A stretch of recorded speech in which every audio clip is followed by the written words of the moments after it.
So here we are.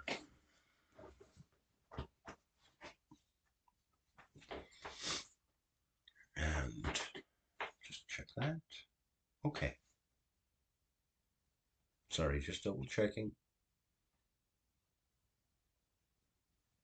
Okay.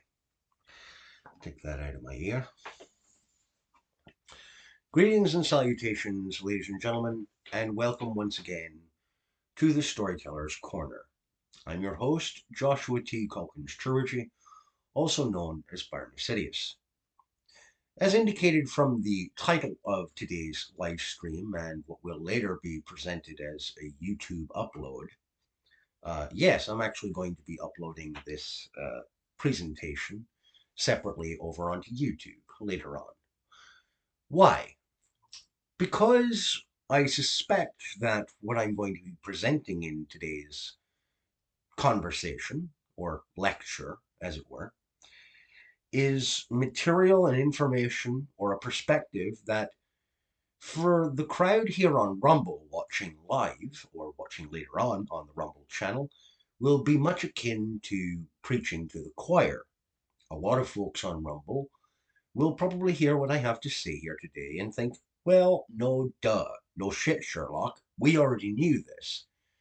But the vast majority of folks who still utilize YouTube as their primary source of independent content creation have either not come to recognition of these factors, or they choose to plug their ears and willfully go, no, no, no, no, no, no, no, no, I can't hear you, I can't hear you. Because, like the folks who dominate the production end of material for consuming amongst the broader public, folks in Hollywood and in the publishing industry in New York, a lot of those folks haven't gotten the message yet. We're going to be utilizing a visual aid for today. This. This is a dry erase board that I often use when I'm trying to do sideline lessons in the morning with my daughter before she heads off to school, or after she gets home from school. If I want to go over a concept with her, I will jot things down on the dry erase board and we'll go over the material that I want her to try to grapple with and gain a greater understanding of. On this dry erase board, it's uneven. I'm not the greatest freehand sketcher or drawer as it is, but there are 100 boxes available on the dry erase board to represent 100% of a given populace. 7 of the boxes are marked with X's. Between a combination of X's and O's, 25 boxes are filled.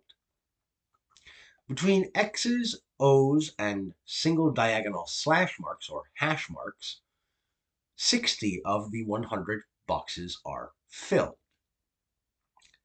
Bear these numbers in mind: 7, 25, and 60. Okay? Once upon a time, actually, all the way up until the introduction of internet-based streaming services,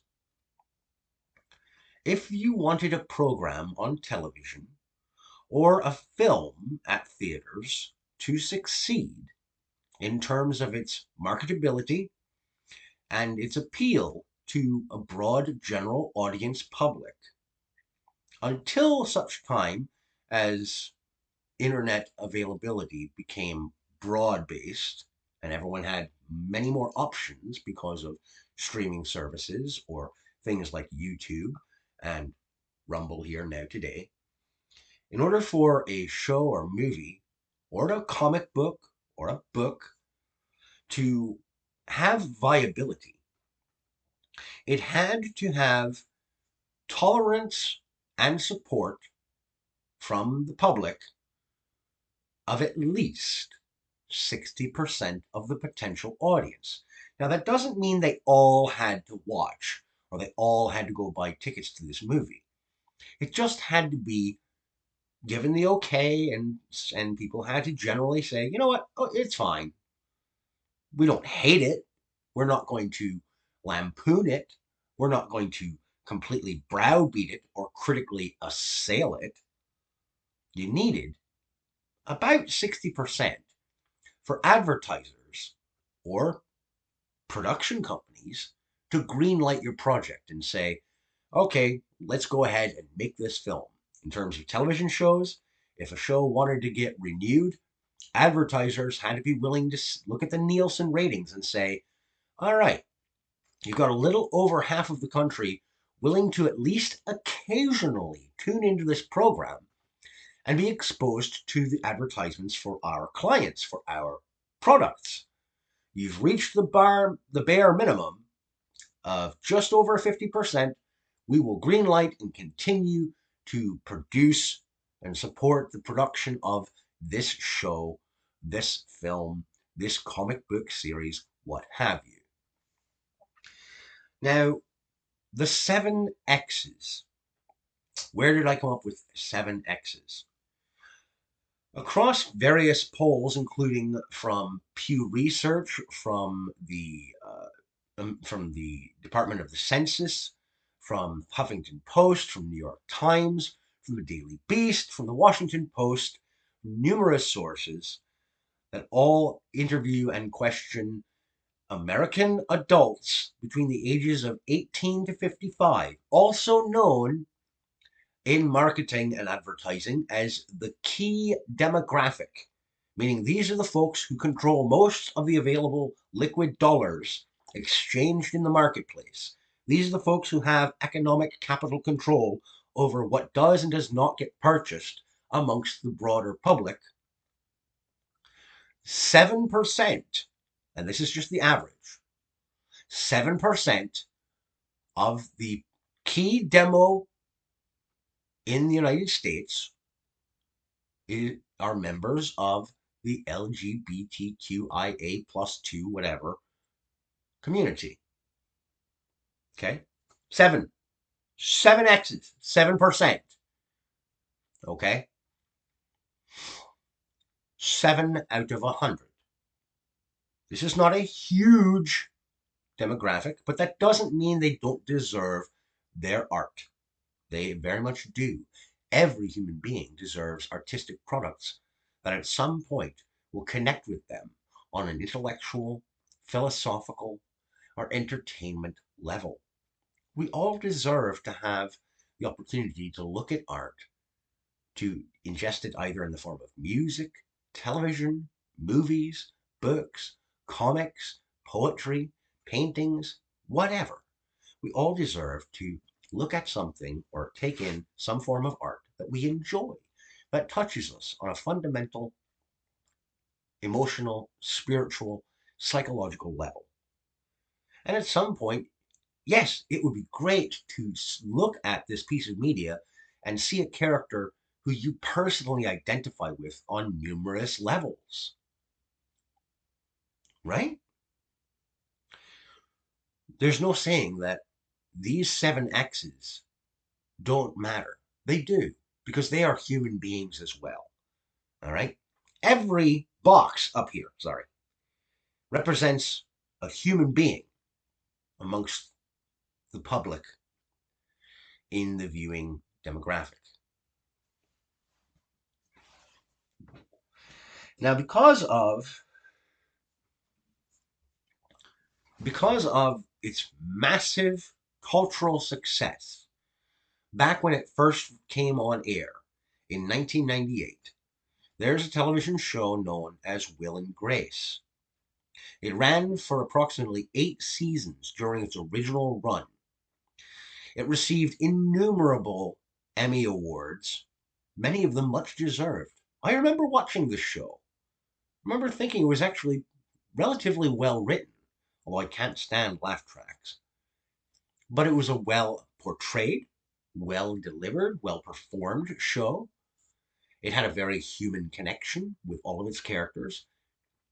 But one thing that made the show Will and Grace work so well for as long as it did was that it didn't solely focus on its primary protagonist's sexual orientation. That was a facet of his overall character, but it didn't dominate the plot of every episode. It didn't dominate every single relationship he had in that show. That wasn't the only driving factor of what made that program successful. Now, mind you, this show came out in 1998. It still wasn't exactly the broadly, like, not only accepted, but uh, celebrated perspective of life in day-to-day American life. It was still on the fringes. But people enjoyed the show. They enjoyed the characters. They actually cared about these characters because they weren't two-dimensional wooden or cardboard cutouts pushing an agenda. But they were only representing 7 of these boxes. Now, the show performed well enough that he was able to break far more than the X's, O's, and hash marks in this box. A lot of people watched the show. It was extremely successful. It carried on for 8 years at a time when there weren't a lot of LGBTQIA minus divided sign characters on television, on network television, being the primary protagonist and driving the success of that program. It wasn't a very big thing. The show succeeded on its own merits outside of the orientation of its primary character. There was more to it than that. And the folks who worked on the show understood that full well.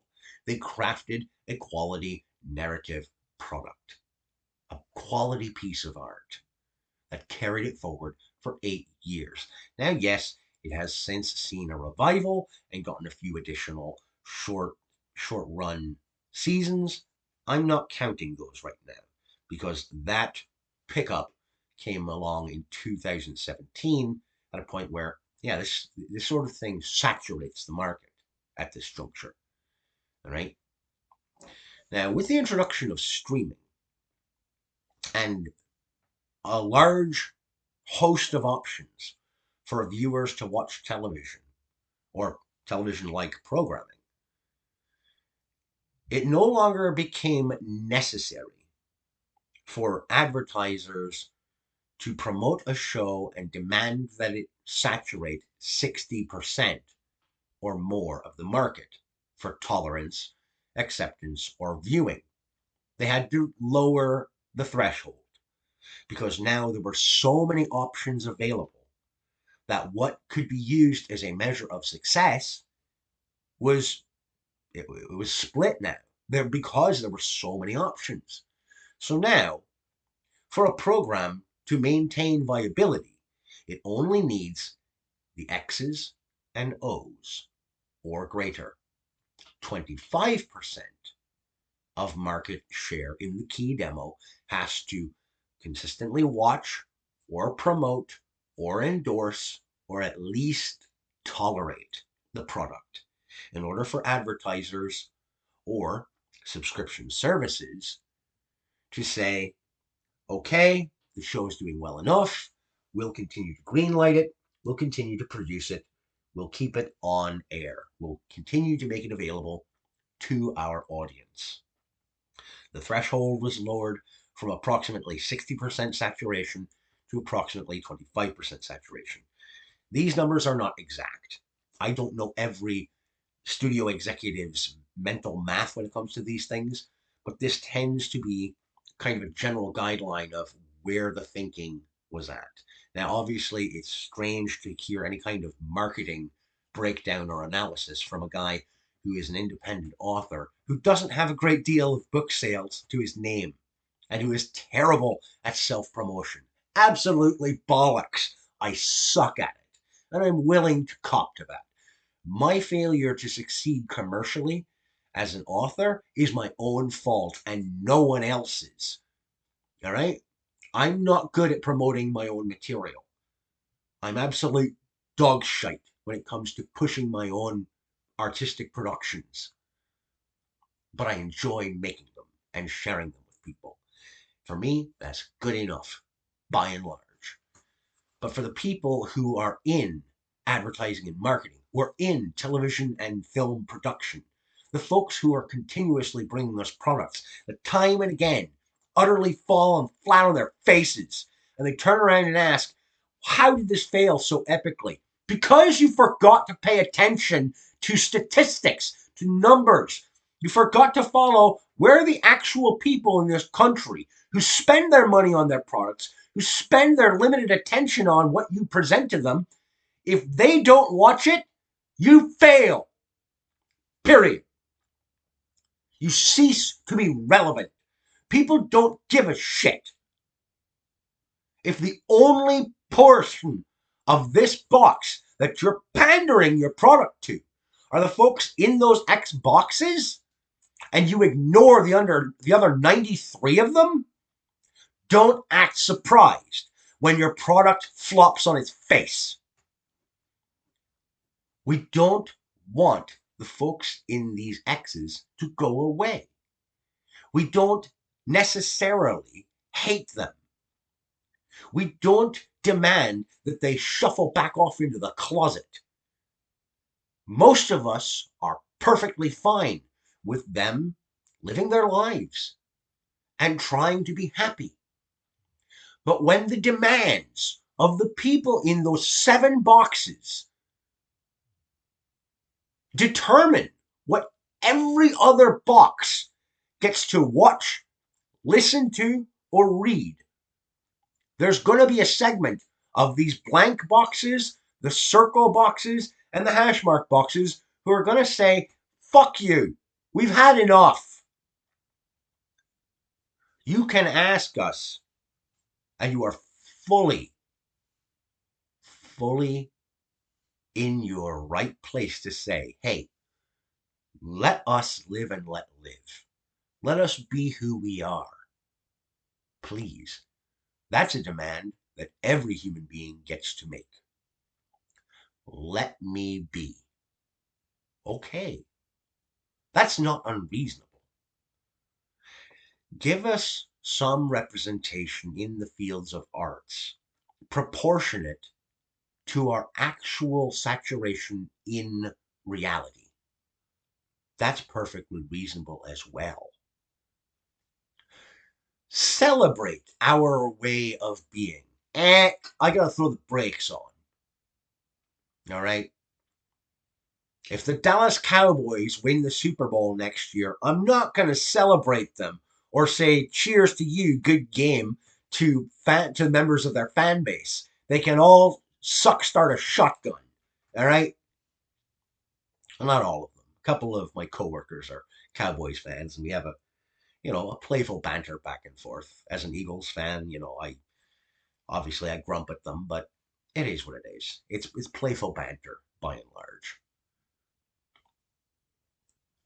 We demand you respect our pronouns and our way of life. No, I demand you leave me the fuck alone. Pretty simple demand. I'm not asking for anything above and beyond what you already give me if you don't know me. If you don't know me, then you don't care. And that's perfectly fine by me.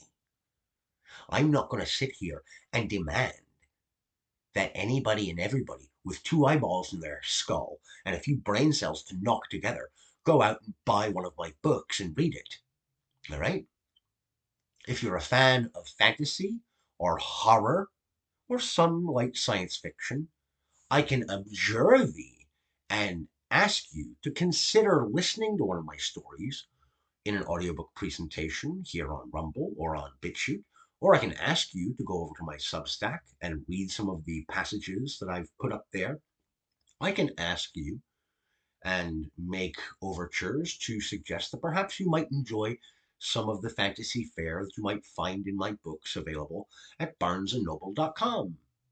I can ask that of you, but I can't demand it. And even if you make that purchase and you read it, I can't demand that you say you enjoyed it. Maybe you didn't. I don't know. But I'd much prefer you be honest in your feedback with me. If you think a character came off as wooden or not as properly developed as they should have been, let me know. Otherwise, I'm not going to find out. And if a book I write flops on its face and deserves to fail, I'm the one at fault for that, for not creating a more engaging and artistically sound product. So when Batwoman crashes and burns into the ground like the Hindenburg, it is not the fault of the circles, hash marks, and blanks because they weren't on board enough with the lifestyle of the character who is the primary protagonist. It was a poorly written show. It was god awful dreck. And it used the identity politics of its character, who belonged in one of those 7X boxes above, to try and shoehorn a message and demand your respect if you weren't or aren't a member of those X boxes. You cannot make that demand, particularly if the artistic product you offer me is a steaming pile of shit. I'm not trying to be combative. And obviously, my tone is not carrying across as though I'm some down the middle, kind of center headed guy. I'm certainly not coming across as level headed. I get it. I'm coming across as kind of a demented maniac. But only because the folks in Hollywood and New York seem to consistently forget that just because they live on the coasts, that somehow keys them into some insight of what everyone in the country wants out of their entertainment and media. It doesn't clue you in. It doesn't give you some magical perspective that is keener or more accurate to what people, especially in the key demo, actually want from you. We don't want that. Perhaps if we could find a character presented in modern television or films who was of a more moderate socio-political bent, or, God forbid, conservative or libertarian, and we featured them in a show that didn't depict them as a pro-corporate toady or a warmongering retard, maybe we could get on board with what you're shoving at us. But every time I see someone portrayed on television or in films as conservative or old-fashioned in their socio-political perspectives, they are portrayed as a redneck yahoo who's humping their cousin in their off time, or going whoopee and crushing beer cans on their forehead while they watch NASCAR race cars make left turns over and over and over again and celebrate their win at the end of it all, when the person in the vehicle is probably covered and drenched in sweat, has come within inches of losing their life from one miscalculation of a torque of a wheel, because that's what they find to be a good time. Kudos for them. Great. Enjoy your sport. But don't demand that the rest of us enjoy it. And hey, shocker, they don't. They don't demand it. They hope to try and make it a little more mainstream and gain a greater appreciation amongst the rest of the boxes. They would like to let everybody feel included in the availability of their sport or their entertainment venue. We've seen this for many years with the inclusion of Pride Month. Rainbow flags being used to decorate the icons and slogans of everything from NASCAR to the NFL to the NHL to the NBA, though not so much in China. And we don't see these brands showing their rainbow freak flag flying for the Saudi Arabia version or office of their particular company, because, well, the folks who live in those countries who are members of these X's, these X boxes, they're handled much differently. They are tossed whole hog from the roofs of buildings to paint the sidewalk, which is atrocious and barbaric and should never be done to another human being. The only time you should be tossing someone over the roof, over the edge of a rooftop, is if they're trying to shove you off of it. Self-defense is always a justifiable reason, as far as I'm concerned. If it's your life or someone else's, because they're trying to take your life, I pick me every time. And so should you, if you've got two brain cells to knock together. I'm not endorsing what those people do. Many of them are, and this is going to come across as nasty, but many of those folks are backwards savages.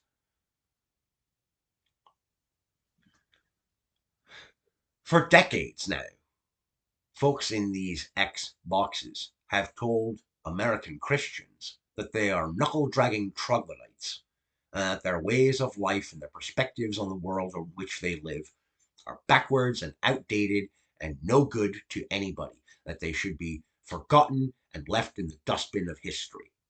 Yet I will not ever see these same people stand up and crow quite so loudly at the Muslim community that lives in the Middle East. They won't do it. Why? Because they have the good sense to see what happens to everyone else that does it. Like the poor folks at Charlie Hebdo. Did we forget about what happened to a bunch of cartoonists who decided to poke fun at a religious figure? They were gunned down.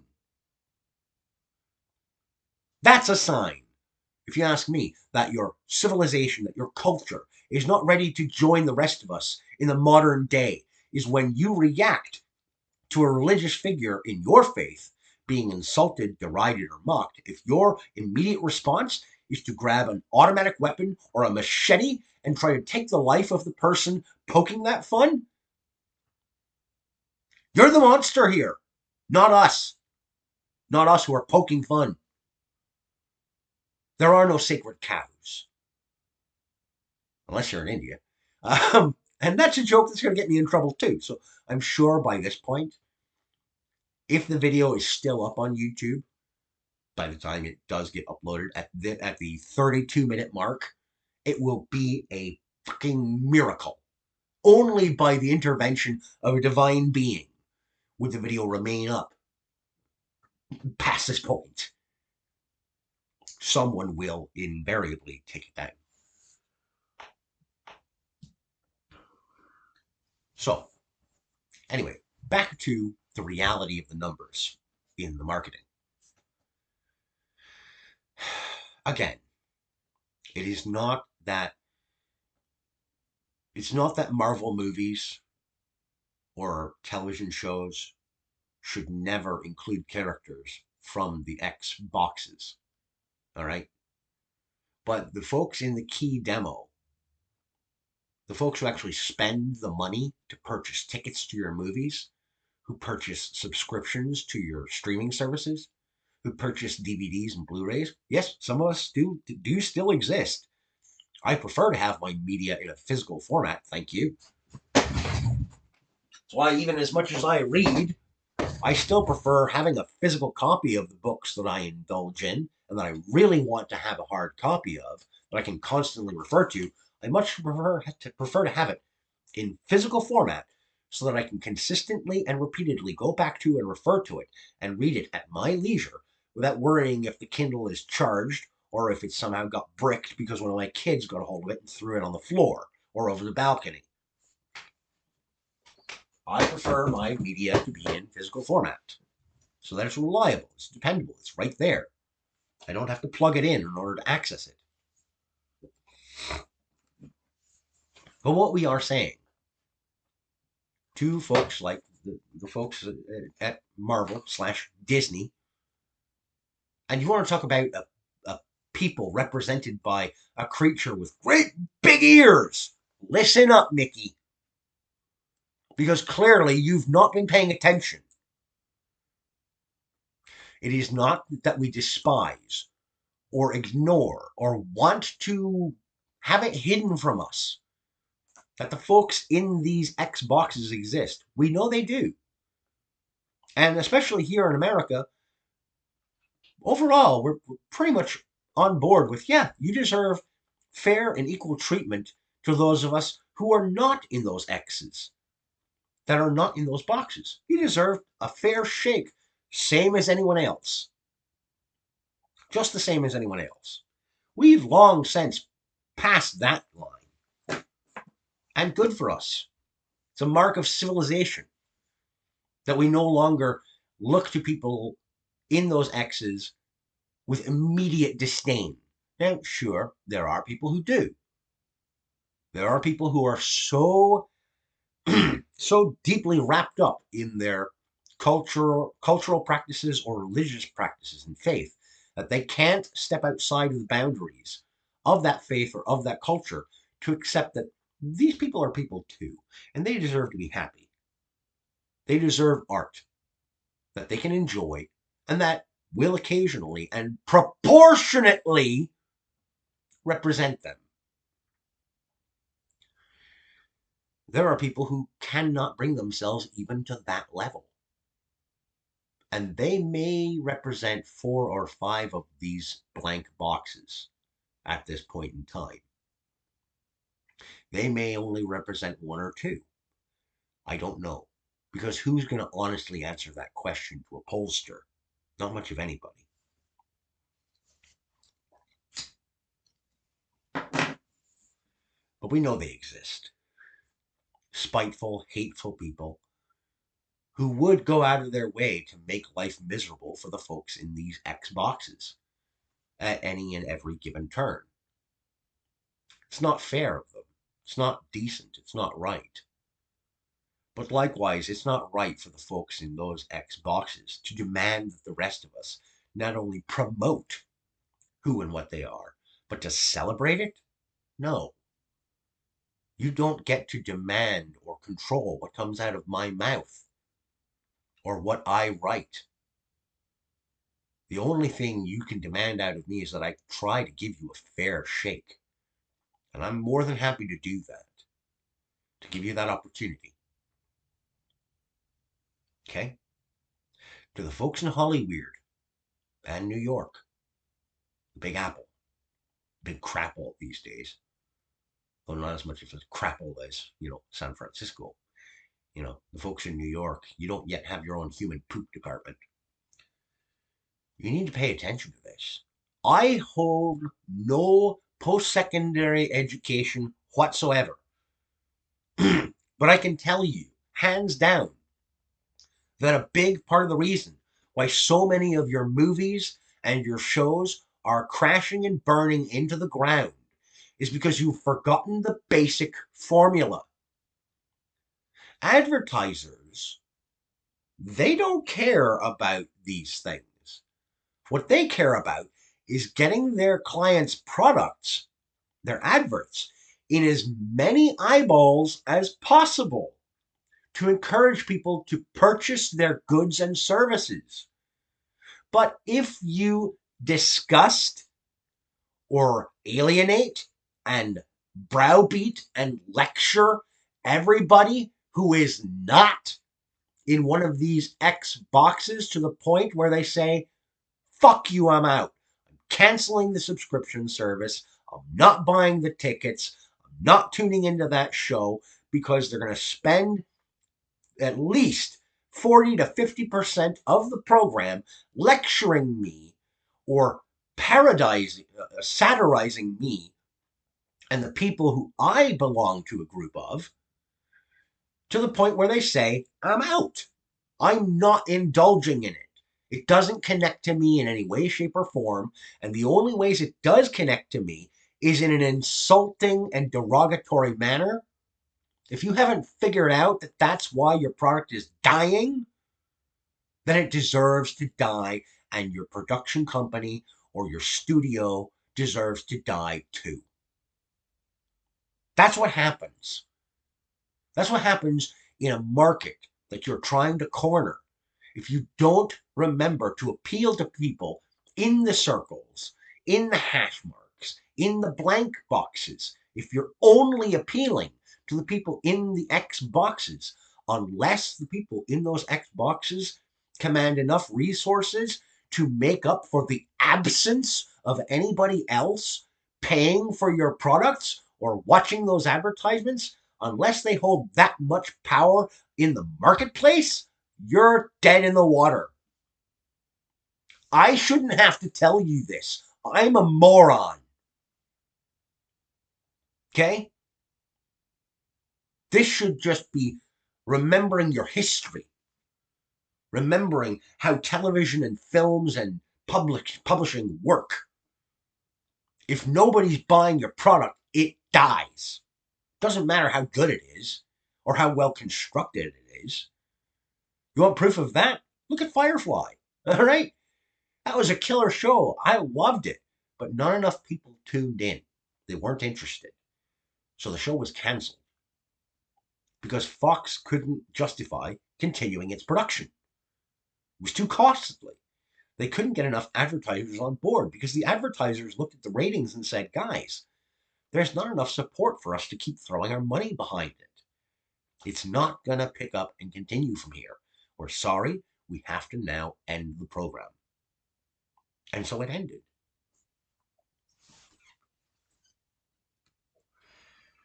It was a high quality product. It was well written. The characters were fantastically developed. But something just didn't click. It didn't gain a broad enough audience appeal. It was very niche sci fi. And a niche sci fi audience might only be represented by maybe 10 to 15, maybe at most 20 of these boxes. But at the time the show was on air, you still needed almost a little over half of these boxes to either tune in semi regularly, tune in regularly, or heap gigantic amounts of praise on the program if you had any snowball's chance in hell of hoping to get the show to continue. And at the time, it just didn't. And the folks who were responsible for making Firefly, they accepted that fate. They packed up their bags and they left. And the show perished. It did get a nice little wrap up denouement in the form of the Serenity film. Poor Wash. Feel bad for him. He was a great character. I didn't feel he deserved to go out that way. But, Alan Tudyk went on to have great success voicing innumerable characters in various films, especially Disney films. So it's not like it was all a loss. And Nathan Fillion went on to do many successful projects, including his role in Castle, which was a decent television program that, again, it had a broad market appeal. And that's what helped that show continue to carry on its success. A show that, by the way, featured a strong leading female character. Seems like modern studios could learn a few things about how to create a successful program by looking to their past when the standards of merit were much higher. That show needed to succeed because it was on before, right on the edge of the days of streaming. So it still needed that around 50% margin of support to continue. And it did. And it had a strong female lead. And it had a guy who had been typecast, at least for a lot of folks, as a sci fi fantasy nerd actor in the form of Nathan Fillion. It succeeded. It appealed to people. How did they do it? Perhaps you need to go and take a look at your older mythologies to find out how a modern mythology can continue to be relevant and succeed today. Learn from the lessons of your past. Because, and to quote a Disney product, legends are lessons. And unfortunately, a lot of you folks at Disney, at Time Warner, at HBO, at ABC, NBC, Fox, you've all forgotten, seemingly, how to make a product that can appeal to more people than just the ones in the X boxes. I can't tell you why that is for certain, but there does seem to be an overwhelming message in many of these failed programs. And the message is if you're not in those X boxes, you're a horrible, terrible, awful person. Or if you don't band together and celebrate everything that it means to be one of the people in those X boxes, you're an istophobic bigot. No, you're not.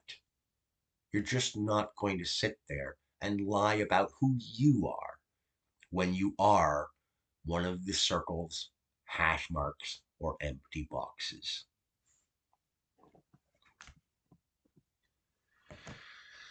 So, any comments, questions, or concerns from the audience? And I'm going to go ahead and stop the recording at this point because I am recording while I'm streaming as well. But for those of you who do see this video on YouTube later on when I upload it, thank you for tuning in. Thank you for listening. To those of you who report the video for hate speech, fuck you. Sit on it and spin. And have a good day.